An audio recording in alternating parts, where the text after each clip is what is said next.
మన ప్రభువును ప్రియరక్షకుడునైన యేసుక్రీస్తు శక్తిగల నామంలో మీ అందరికీ శుభములు.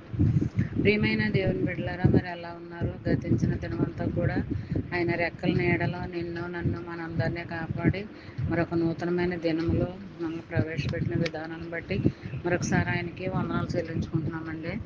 మరి ఈ దినము దేవుడు మనకిస్తున్న వాగ్దానం కీర్తనల గ్రంథము 37 అధ్యాయము 28 వచనం. ఆయన తన భక్తులను విడవడు, వారెన్నటికీ కాపాడబడుదురు.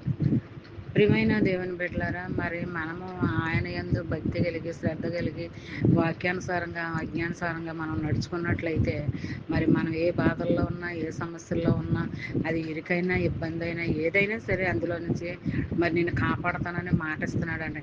ఇంకెప్పటికీ కూడా నీ చెయ్యి విడిచిపెట్టను, వదిలిపెట్టను, నిన్ను కాపాడుతూ వెన్నంటే ఉంటూ నడిపిస్తాను, పోషిస్తాను, ఆదరిస్తాను, ఇలాంటి ఆదరణకరమైన మాటలు మరి దేవుడు మాట్లాడుతున్నాడండి.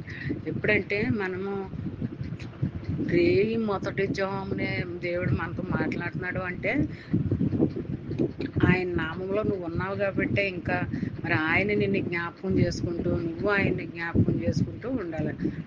మరి చిన్న వాగ్దానం మైండ్లో పెట్టుకుని ధ్యానించుకుంటూ మరి ఆ దినమంతా నువ్వు చేస్తున్న పని అంతట్లోనూ కూడా ధ్యానించుకుంటూ ఉంటే ఆ పని అంతట్లో దేవుడు నిన్ను కాపాడుతాడు అనమాట. అది ఏదైనా సరే, నువ్వు ఏ పని చేస్తున్నప్పటికీ సరే మరి అందులో నీకు విజయం ఇస్తాడు, కానీ అపజయం అనేది నీ దగ్గరికి రానివ్వడు. నిన్ను కాపాడుతూ ఉంటాడనమాట. మరి ఈ మాటలో ఈ వాగ్దానంలో కాపాడుతానని అంటున్నాడు కదా, మరి ఎప్పటికీ చెయ్యి విడిచిపెట్టినానని అంటున్నాడు. అలాంటి దీవెనకరమైన ఆశీర్వాదకరమైన వాగ్దానాలు దేవుడు మొదటి జామున మనకి ఇస్తున్నాడంటే దేవుని యొక్క మహాకృపని మనం నమ్మాలి, విశ్వసించాలి.